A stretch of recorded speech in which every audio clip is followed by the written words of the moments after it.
you're single heading to the Gambia, I've got some great observations and dating advice for you. Men and women, listen up. Now, I only want grown folks only because it's a lot we have to discuss. Let's talk about it.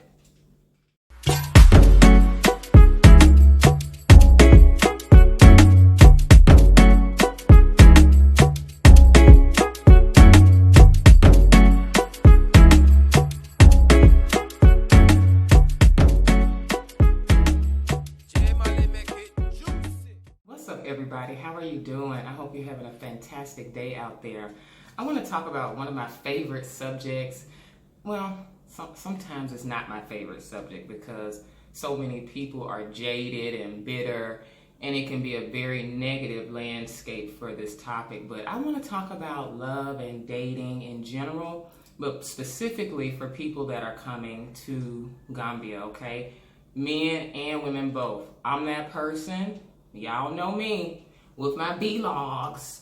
I'm gonna give you the real deal about the Gambia and just life in general as I see it. The good, the bad, and the ugly. But I always like to end on a positive note because it's always, I'm a glasses half full type of person. So that's the way I'll leave it. But I do want to be real and honest. Y'all know that's that Sag in me.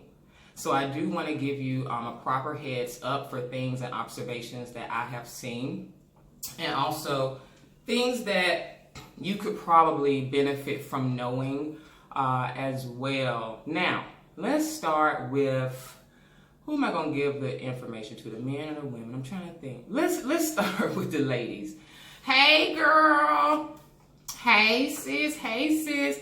First off, I want to tell you, I'm giving this observation from the standpoint, if I was your girlfriend and I went to a party and I went to a store like Ross Dress for Less, that was one of my favorite stores back home, I want to give you like the lowdown on where the sale is, if the party was good or not. I'm that girlfriend, I'm that sister friend that's just going to tell you what it is. Y'all know that about me right now, okay? So the girlfriend, homegirl side of me wants you to be prepared, because I know a lot of sisters, when they think about coming to Africa, especially if you're single, and I'm not single, y'all know I'm married, but especially if you're single, I have to still see things as if I were a single woman. What would my perception be? What would my experience be? What would I want my experience to be? So of course, as an ancestral matchmaker, as a holistic counselor, I really have to give you the honest feedback, mind, body, spirit, and what I think that you'll have to experience when you get here. So let's talk about this, sisters, real quick. The pros and cons. I'm going to go through the pros and cons, but let's start with the pros of the men in the Gambia. One of the pros that we have when, single women and just women in general, black women that love black men, African men, we look forward to coming to the continent of Africa to see all the beautiful, gorgeous, dark chocolate men. The Gambia has that for you and then some. They just have it. And that was one of the reasons why I knew I was going to enjoy that aspect of living here, living amongst so many beautiful, deeply melanated people. That's just the standard. That's the uniform here, is dark chocolate skin. So if you like that, if you resonate with that king, God-like look, this is definitely the place for you.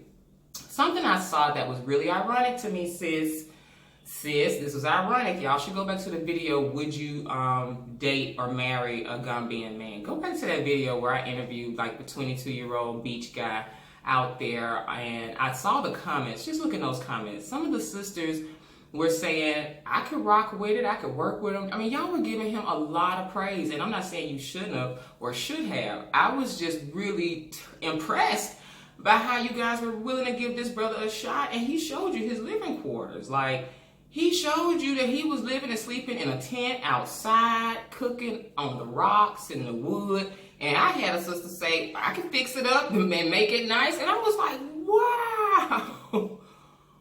But let that have been a brother in the States.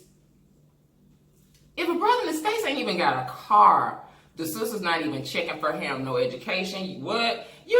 I know a lot of sisters can be very, very particular and have these expectations of black men, but when they come to Africa, or when they came to that video, I'm gonna just talk about the video. I thought that was very ironic. Now, I thought it was great because I think we need to be like that. I think we need to be able to not be as materialistic. However,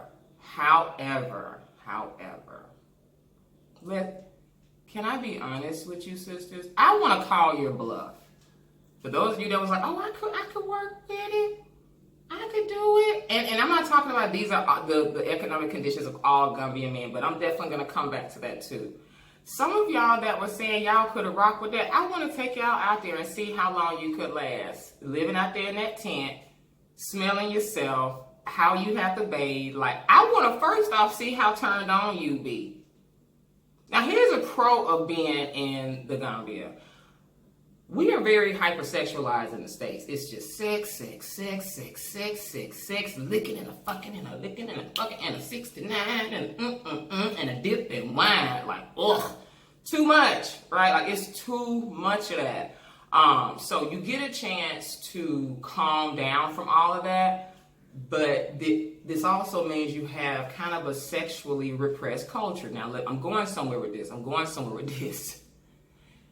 For those of you that are open to a traditional Gambian man, one thing in the culture that you have to understand is they not as westernized as we were, right? All the this and that and how to suck a D like that, you know, that's easy conversation for us, you know, orgasms, fulfilling your sexual needs, like that's stuff that we talk about.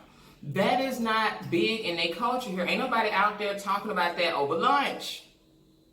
So what you'll have, and the reason I mentioned that is because when it comes to our expectations of relationships and deprogramming our westernized way that we see intimacy, I think we're gonna have to really reevaluate some things or go without some things. Because my honest opinion from what I see in the polls, I've done real one-on-one conversations with Gambians too, and Gambian friends that we know, all of that. Like, I've been here a long time and I've been able to have certain conversations with men and women, but orgasms, it's no, like, you ask a woman about that or a man about that or just sexuality, period, they don't really have a concept of it. And that's not that they don't have a concept of pleasure, but it's not like that's their biggest concern. They'll get in these comments and say anything that they want. But sis,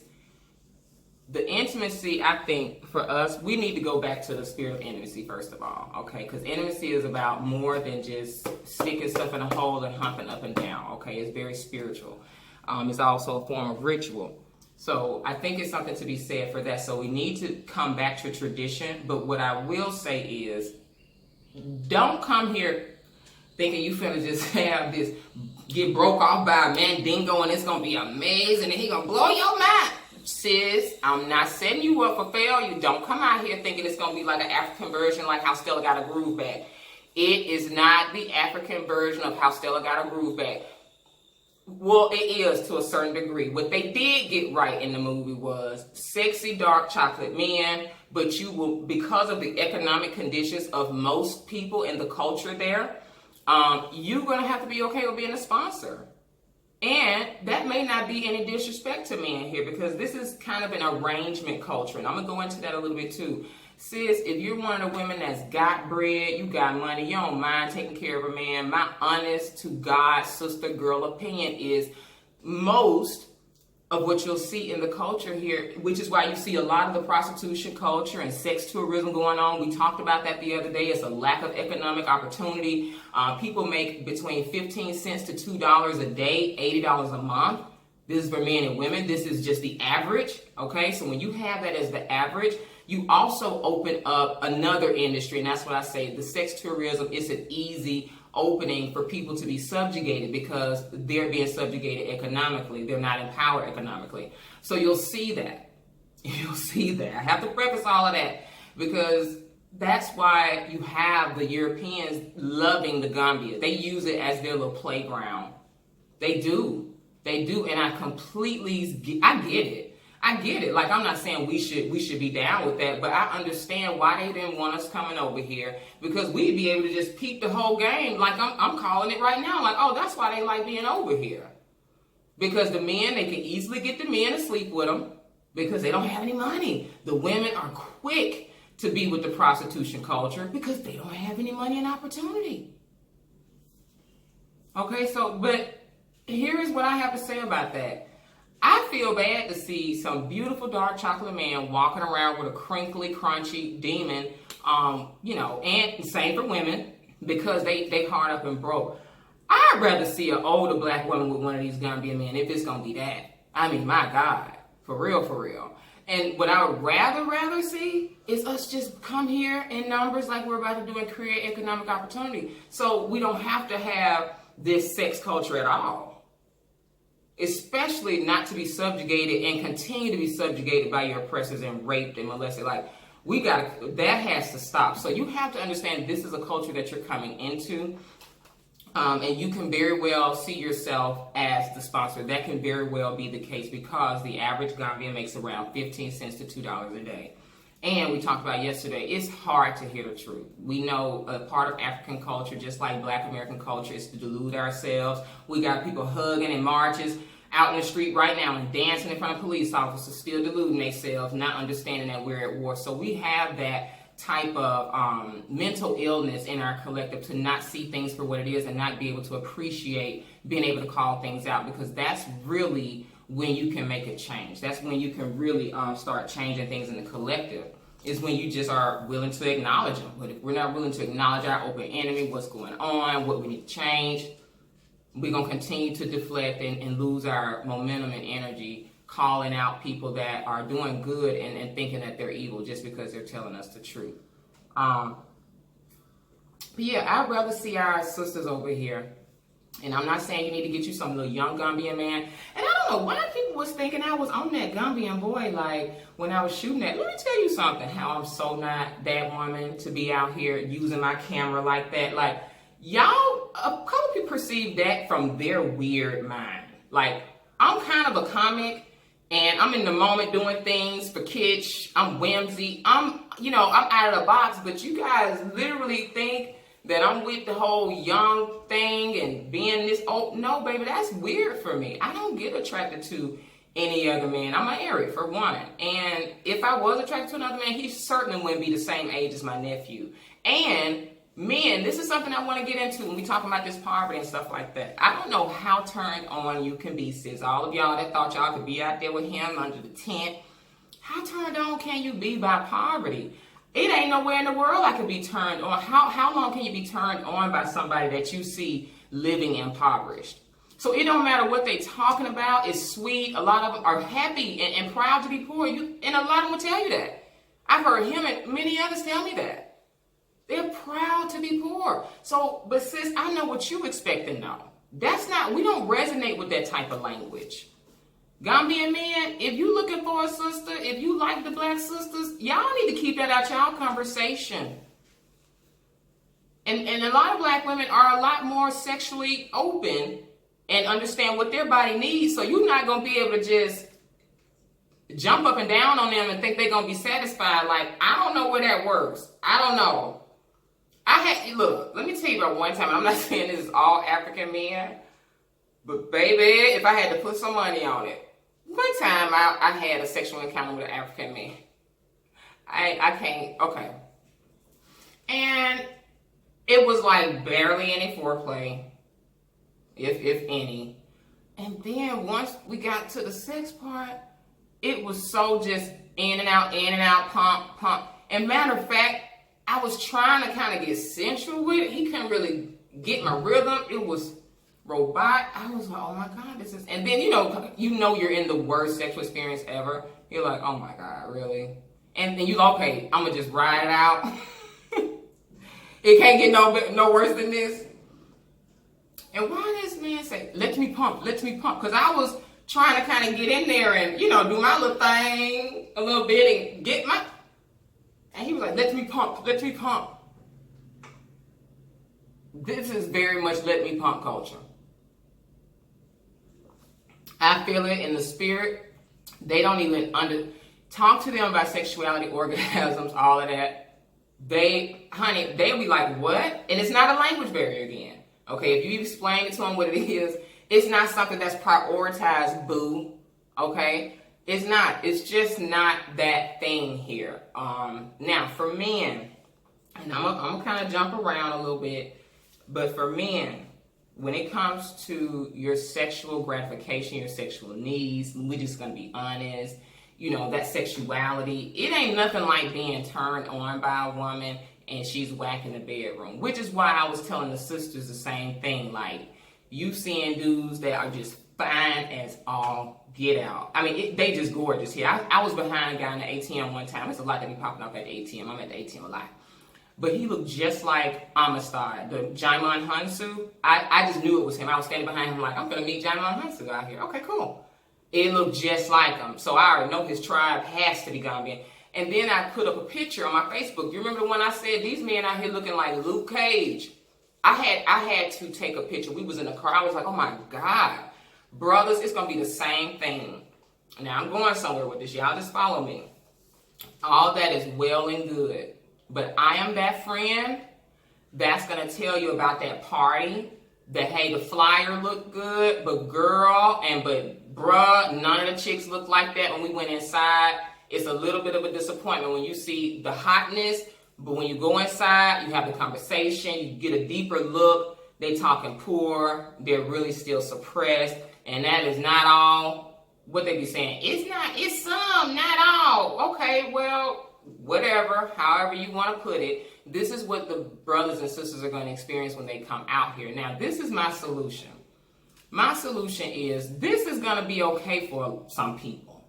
For some of y'all not going to mind the whole arrangement culture and taking care of somebody because they don't really have the economic opportunities. And you can find the Gambian men that are upwardly mobile. But we have to be honest and talk about what is usually the norm. Now, what I see as the benefit here and how you need to interact if you're coming here to the Gambia specifically, this is the place where you help each other up. I wouldn't, if it was my home girl, I'd be like, girl, don't come out here thinking about no dating and marriage and stuff like that. Just come out here, stack your cheddar, and if anything, pay attention to the other like-minded Black Americans and people from the diaspora that are coming here with you. Because the reality is, for us, not a lot of us are just okay with being impoverished. A lot of us have dreams. A lot of us have that mindset where we want to build. If you have a culture where that hasn't been given to them and they've been colonized, they haven't been empowered to do that, you may have to take that role to share that knowledge with them. So I don't know how turned on and how you should really look at that dynamic. I don't really think it's a turn on for a woman to... It's like a little boy. That's kind of like a child. Like, help each other out. But you don't have to get in bed with each other and marry each other and stuff like that. Like, I think this is the culture. This is only my opinion. I think this is the culture when it comes to dating and things like that. For the average Gambian, you need to look at those brothers as men that you want to help up, men that you want to provide opportunities with. And even though the conversation may come up to take it somewhere else, I genuinely think you need to save that for another environment. Now, I want to really go into something really quick.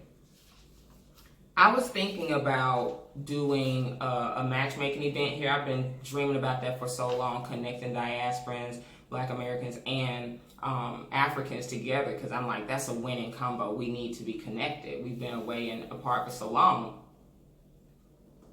But I think before we dive into that, we have to kind of be strategic and look at the landscape we're getting into. I mean, it's like two different cultures, two different mindsets. You're blending them. So there are certain countries that have an energy. There are certain countries that have, a purpose. And you may have to go to another country to get the vibe that you want. Now, I said all that to say, we love you, Gambian brothers. And then like I said, I hope you don't take offense to it, but you know what your economic opportunity looks like. And I know my sisters are not really interested in the whole, I'm going to take care of you and living in poverty thing. Y'all may have thought that was okay, but our people, our women, I know the sisters are going to have a real, because no one's told you that. No one has told you that. So for me, for my matchmaking events, I think we're going to have to save it for when we get to Ghana. And again, that's no disrespect. This is just about culture, economic opportunity, accessibility to economic opportunity, and again, mindset. You have to be willing to move around and just see the real deal about, what the landscape is on the continent. It's 54 countries over here. You don't have to be stuck on one. So for me, as a matchmaker, my event for bringing the brothers and sisters together, I think I would pop that off in Ghana, and most definitely, I think we even need to look at Nigerians again. Now, I want to apologize to Nigerians in advance. Nigerians, I want to apologize. I want to apologize because I know the whole world globally gives y'all flack. Y'all get a bad rap. But times like now, when we need to build and not feel shamed for building and providing economic opportunity, that's something you don't have to explain to Nigerians for the most part. Okay? Now, we talked about scam culture exists in Africa, period, but I'm just specifically talking about that energy of being able to be empowered and dominate an industry and create and be okay with capitalism and making money. Like, they would literally have you feeling like you ashamed. They shame to make money. Oh, it's not about money. Money's not important. Like, I've never heard that so much in my life. Sis, you do not have to compromise what you want in partnership. You don't have to do that. And I'm not a fan of being a sponsor. I would never want my sisters to come anywhere and be a sponsor because somebody don't have it and they just need somebody. Like, I don't know. I don't know. That's just not for me. Now, if you over the age of 70 and you like, girl, let me get one of these little strong young men and lay up on that beach and drink me some pina coladas and eat some fresh fruit, as Ludacris say, do your thing. Like, it's a lot of women. If you pass 40 and you like, forget it, let me get one of these young guys. I'll pay his little bills, get his little green card. Honey, you better than me. You a different type of woman, okay? Now, I call those, that's a little masculine for me. But for the sisters that's in touch with their feminine energy and ain't trying to be out there struggling. I mean, this young man in the video says some days he don't eat. If it's like that, I don't know if my sister, how turned on can you be if you starving? And it's not about sexuality, but is that the life you want? I mean, girl, we don't have to come out here and lie now. They beautiful. Let them help you out and you help them out. This is the place to work. This is where you come to work. If you thinking like, girl, yeah, we finna just come get us some dark chocolate and whatever happens in Gambia stays in Gambia. Yeah, you're not gonna want to even open your legs. You're gonna want to be celibate when you come out here because you will immediately get smacked in the face with the conditions. You're not gonna be in the mood for that. Ooh. Brothers, I know y'all think I'm leaving you out. I'm not leaving you out. I'm going to the sisters. I'm going to the Gambian women. Now, here are some of the pros for Gambian women. I love their feminine grace. I love that they're not ratchet like that and programmed to challenge you as a man. I love that. And that was one of the reasons I wanted to come over here. I wanted to be in a culture where it's not cool to talk back to our authority and to emasculate men. I like that. They got that hands down. It's just an unspoken thing. Like, it's just, they just born with that. So that's something they got naturally. We were born in the insane asylum. We got some issues. We have to learn how to be feminine and not be masculine and, you know what I mean, challenge a man's authority. But it's natural to kind of let the man lead here, okay? They have natural beauty. We all are natural beauties as Black and African women. Now, let's get to the cons, though, because, brothers, you're going to come out here and see these beautiful, beautiful women. Banging bodies. Everybody got a booty. Everybody's got a nice shape. Everybody's just, I think all the women look beautiful here because they're dressed in the Gambian fashion, in their Gambian traditional headdress. Like, oh, my God, you can't find nothing more beautiful than that. Hands down, Gambian women dress beautiful. Period.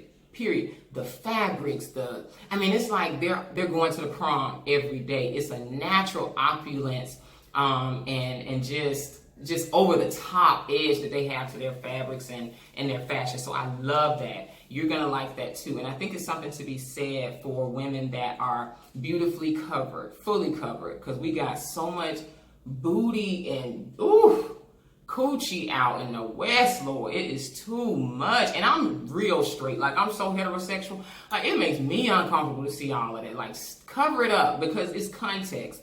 So you have a less sexualized context here and you can see a woman's natural beauty. The only thing that messed it up, and for us, in the States and here too, is when we put on that bad makeup. Brothers, that's going to make your penis go, nope. You're not going to like it. And if you thought that you had a problem with the weaves and wigs back home with the sisters, and I'm not saying all of them, but I've seen enough of them to be able to know. I need to let my brothers know, give them a heads up. So they don't think that this is just, the exception and stuff like that. No, this isn't. This is a rule across the board. You're going to see this all the time. They all have on those hair helmets. Out of 10 women, probably all 10 of them own one, and they'll probably 60% of them you'll see them wearing them. That's for sure. I saw a lady with a fro the other day, and sometimes they wear their braids and stuff. You see women wearing their natural hair, okay? Because people have bad listening and reading comprehension, but you're not supposed to call it slow. But they'll still think you're saying everybody got it. But no, you see women here with the braids, but I'll even tell you like this. You'll appreciate that more, and you'll appreciate your sisters back home more with our natural hair movement that we had. We need a full natural hair, natural beauty revolution here, because I felt bad for what the brothers about to see. I was like, oh no, bro. Don't get catfished. Do not get catfished, because no. So for men and for women, it comes down to how awakened are they in their minds. Because a buck-broken man who don't see nothing wrong with laying up with a Becky, a European Becky for some money, is the same as an African woman that don't see no problem laying up with a, swirling, having her babies with a white man and feeling like she needs to have European hair. Like, those are indicators, and those are the things we need to look for when we are looking at procreation, marriage, all of that, courtship, because dating is a Western concept. I'm very clear about that. But we're talking about courtship, and I know we're talking about the whole thing. But that's why I just had to bring it in the context of dating, because we know ultimately courtship is a lot different from dating. And the way I explain it is courtship is the couple's plan to advance each other mentally, spiritually, and economically. And this is leading to marriage. That's their plan for each other. But dating is so helter-skelter. It's a guessing game. You don't know who you are to each other. Courtship is much different. It's an actual objective that you have as a couple and in your partnership. So if you have an objective, I would definitely say, be smart about how you're putting yourself out here, period. And don't make anybody, let anybody make you feel like you're bad for having an objective. You should want to build. You should want to have it all. You should want to have meals on a regular basis and businesses. Like, Jewish people and Indian people not sitting up here questioning their ability to have these things. Like, this is just okay. Like, we should be able to be okay with dreaming big. So that was another thing I saw too. The dreams, the consciousness. You got to get to people that are awakened, but in a culture where it's heavily colonized and you have such a huge inability to want to really change and call out the truth. You're going to find that, boom, immediately when you start looking at people you want to date or marry, you're going to face those things in your culture. You coming over to Africa is all cute and romantic as an idea, but we have to talk about these dynamics that we experience amongst each other. So I think it's pros and cons on both ends for men and women. But my analysis is this, and I'm not even going out on a limb. I'm telling you what I know and what I've seen. Because we were in such an insane asylum in the States, and we were in a gender war, always fussing, arguing, and being programmed to hate each other, black men and women, to fight against each other. When you come to a place of peace, you will be surprised how you and your same brother in the States, you see them differently. You're going to appreciate them differently.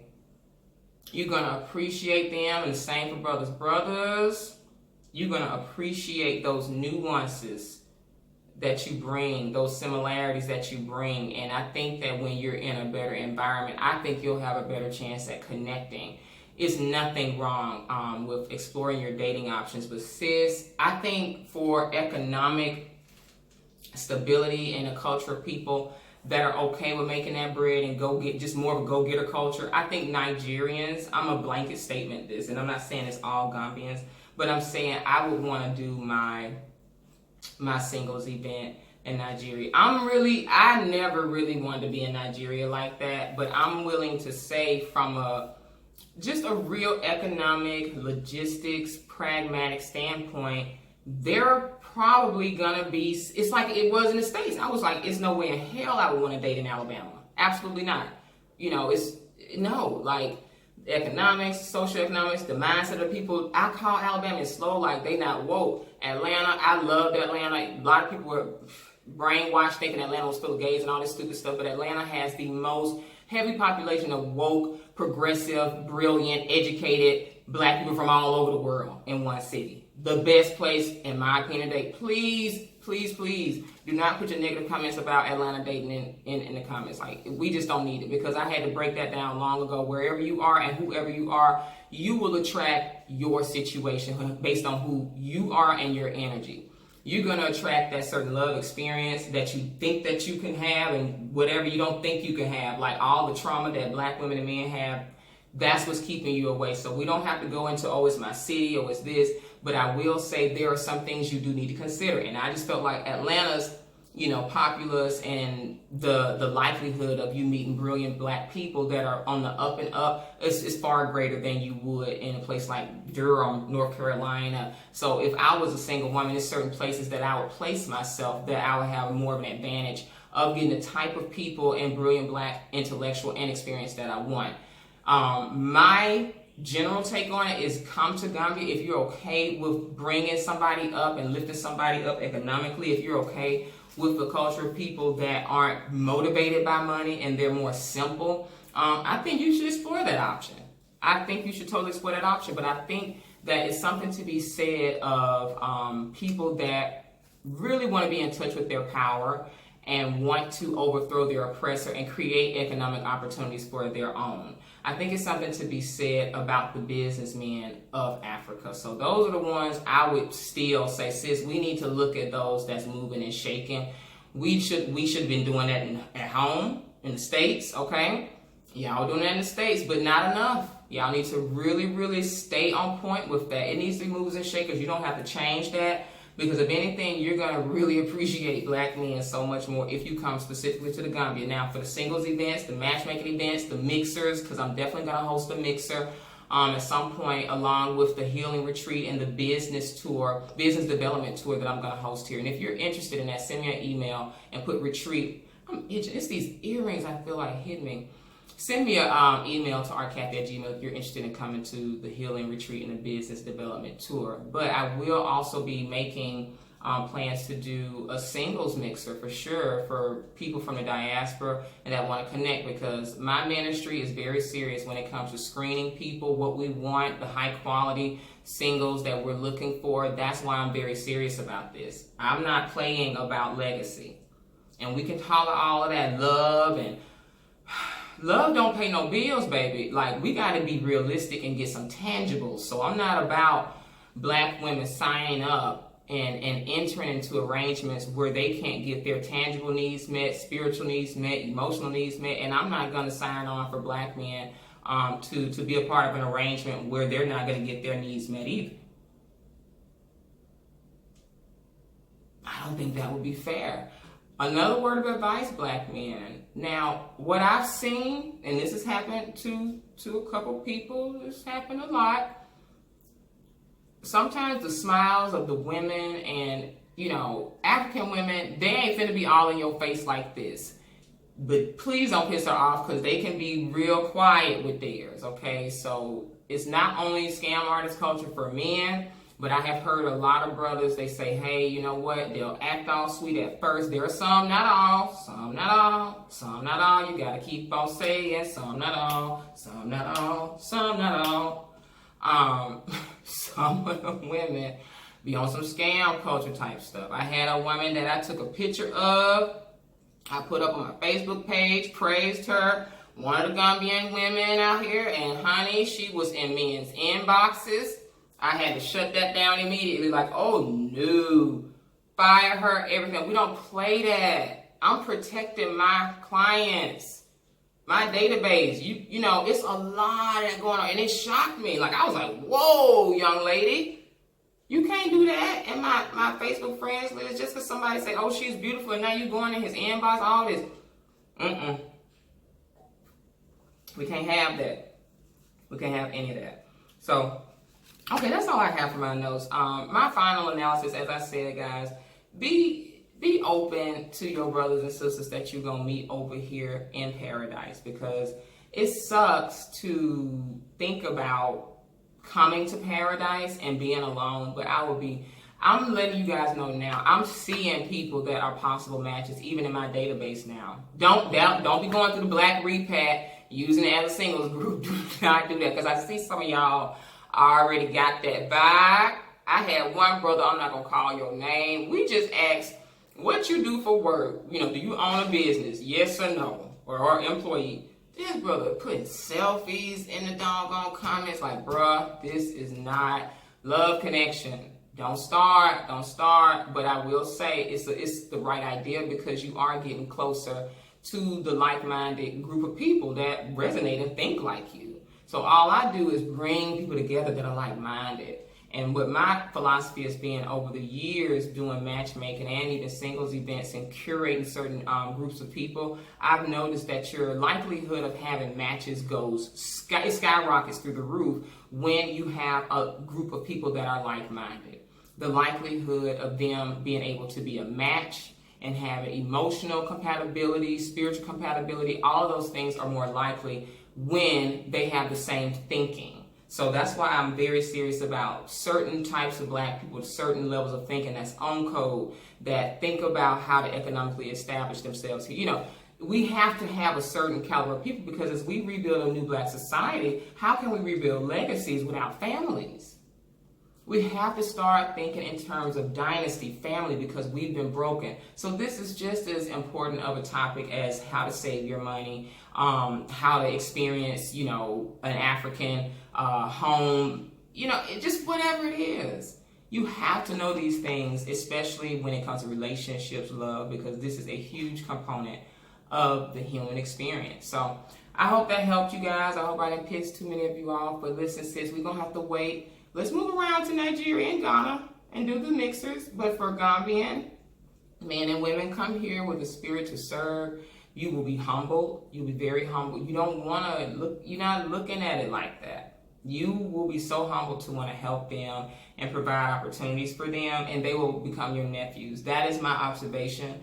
You be sure to like and subscribe. If you have any questions about matchmaking, ancestral matchmaking, you can definitely send us a message and we'll send you back our requirements, because we look for specific people. For the men, if you are interested in wifey material, we are looking for you too. But I will tell you this, it was so much harder to connect with your sisters over in the States. But I will tell you, a lot of the sisters that I see coming over here are the sisters y'all been looking for. And sis, I will tell you, a lot of the brothers that you wanted to meet in the States, they on their way here. It's so beautiful. It's so beautiful how that happens. So be open to it happening. And be sure to like and subscribe. I love you guys, and I'll talk to you soon.